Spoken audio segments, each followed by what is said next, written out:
આજના તાજા અને મુખ્ય સમાચાર. લખનૌમાં સર્જાયો સુરતની તક્ષશિલા જેવો અગ્નિકાંડ. કોચિંગ સેન્ટરમાં ભીષણ આગમાં 18 વિદ્યાર્થીઓના મોત. અલીગંજના સેક્ટર ડીમાં સોમવારે બપોરે પ્રાઇવેટ કોચિંગ સેન્ટરમાં ભીષણ આગ લાગી હતી. થોડીક ક્ષણોમાં આ આગે વિકરાળ સ્વરૂપ ધારણ કર્યું. આજુબાજુના લોકોએ ફાયર બ્રિગેડને માહિતી આપી હતી. લખનૌમાં આજે બપોરના સમયે કોચિંગ સેન્ટરમાં ભીષણ આગ લાગવાની ઘટના સર્જાઈ હતી. આ ઘટનામાં ઓછામાં ઓછા 18 વિદ્યાર્થીની મોત થયા છે. નાયબ મુખ્યમંત્રી બ્રિજેશ પાઠક ઘટના સ્થળે પહોંચ્યા છે. ફાયર બ્રિગેડની ટીમો સતત આગ કાબુ મેળવી અંદર રહેલા બાળકોને સુરક્ષિત રીતે બહાર કાઢવા માટે સતત બચાવ અભિયાનને લઈ કામ કરી રહી છે. બીજી બાજુ મુખ્યમંત્રી યોગી આદિત્યનાથે આ ઘટનાની ગંભીરતાને ધ્યાનમાં રાખી તમામ અધિકારીઓને તાત્કાલિક બચાવ કાર્યવાહી કરવા આદેશ કર્યો છે.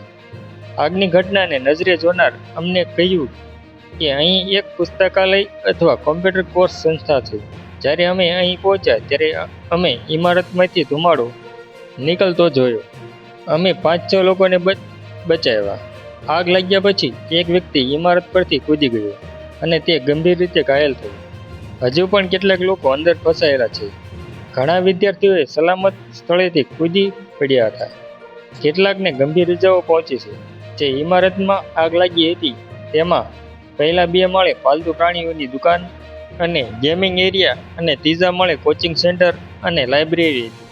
મુખ્યમંત્રીએ અધિકારીઓને તાત્કાલિક ઘટના સ્થળ પર પહોંચવા અને રાહત તથા બચાવ કાર્યમાં ઝડપ લાવવા તથા ઇજાગ્રસ્તોને યોગ્ય સારવાર માટે આદેશ કર્યા છે. વહીવટીતંત્રએ દરેક લેવલ પર સાવધાન રહેવા આદેશ કરવામાં આવ્યા છે. ઘટના સ્થળે હાજર પ્રત્યક્ષદર્શીઓએ જણાવ્યું હતું કે ઘટના સમયે ઘણા બાળકો અંદર હતા. જ્યારે આગ લાગી ત્યારે તેઓ નીચે કૂદવાનું શરૂ કરી દીધું. ઘટનાના અસંખ્ય ફોટા અને વિડીયો પણ ઓનલાઈન ફરતા થયા છે.